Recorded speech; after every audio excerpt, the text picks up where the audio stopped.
بسم اللہ الرحمن الرحیم۔ زہرا کی آنکھ کھلی تو اس نے دیکھا کہ اس کا شوہر خالد بیڈ پر نہیں ہے۔ یہ پہلی بار نہیں ہوا تھا۔ جب سے اس کی شادی ہوئی تھی وہ نوٹ کر رہی تھی، اکثر وہ رات میں کچھ وقت کے لیے بستر سے اٹھ کر چلا جاتا تھا اور اس کی واپسی گھنٹے 2 گھنٹے بعد ہوتی تھی۔ زہرا کی شادی کو 6 ماہ سے کچھ زیادہ ہی ہوئے تھے۔ خالد کے اس عمل سے زہرا کو الجھن ہونے لگی تھی کہ ایسا کون سا کام ہے جو رات کی تنہائی میں کرتا ہے۔ تجسس کے ہاتھوں مجبور ہو کر کئی بار اس نے خالد سے معلوم بھی کیا تھا، پر اس نے کوئی تسلی بخش جواب نہیں دیا، جس پر زہرا کو شک ہونے لگا تھا کہ ضرور کوئی گڑبڑ ہے، کہیں اس کا کسی لڑکی سے چکر وغیرہ نہ ہو۔ آج کل لڑکے لڑکیاں موبائل پر بات چیت کرنے کے لیے رات کی تاریکی کا سہارا لیتے ہیں، مگر خالد کو ایسا کرنے کی کیا ضرورت پڑی تھی؟ اگر اس کا چکر کسی اور لڑکی سے چل بھی رہا تھا تو اسے ختم کر دینا چاہیے تھا، یا پھر اس سے تعلق رکھنا ہی تھا تو پھر اس سے شادی کر لیتے۔ اس سے شادی کا ڈھونگ کیوں رچایا؟ اس نے کبھی تصور بھی نہیں کیا تھا کہ خالد ایسا دل پھینک قسم کا شوہر نکلے گا۔ ایسی کیا کمی ہے جو اس کا شوہر دوسری عورتوں سے تعلق قائم رکھنا چاہتا ہے؟ ابھی انہیں ایک طویل زندگی اکٹھے گزارنی ہے۔ اگر دوسری عورتیں اس کے شوہر کی زندگی میں آتی رہیں تو پھر کس طرح وہ اچھی زندگی گزار سکیں گے؟ وہ غصے میں بھری بستر سے اٹھی اور کمرے سے باہر نکل گئی۔ اسے اچھی طرح معلوم تھا کہ خالد اس وقت کہاں ہوگا، اس لیے وہ چھت پر پہنچ گئی۔ چھت پر ایک چھوٹا کمرہ بنا ہوا تھا۔ اس کمرے میں خالد اکثر جا کر لیٹ جاتا تھا۔ زارا دبے پاؤں اس کمرے کی طرف بڑھ رہی تھی۔ کمرے کا دروازہ بند تھا اور اندر سے باتیں کرنے کی آوازیں آ رہی تھیں۔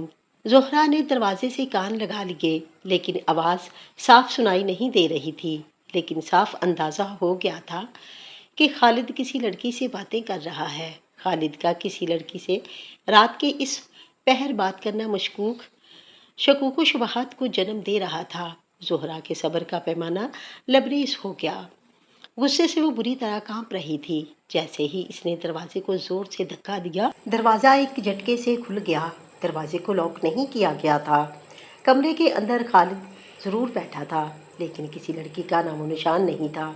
وہ اپنے شوہر کو اکیلا دیکھ کر حیرت زدہ رہ گئی تھی۔ ابھی اس نے لڑکی کی آواز صاف سنی تھی۔ خالد کے ہاتھ میں موبائل بھی نہیں تھا جو وہ سمجھتی موبائل کے اسپیکر کی آواز سے کمرے میں لڑکی کی آواز گونج رہی ہو۔ خالد بھی حیرت سے زہرا کی طرف دیکھ رہا تھا۔ زہرا، کیا بات ہے؟ خیریت تو ہے نا؟ اس نے پوچھا۔ مجھے کمرے میں کسی لڑکی کی بات کرنے کی آواز آ رہی تھی۔ لڑکی کی آواز؟ خالد چونکا۔ لیکن اس کمرے میں میرے علاوہ اور کوئی نہیں ہے۔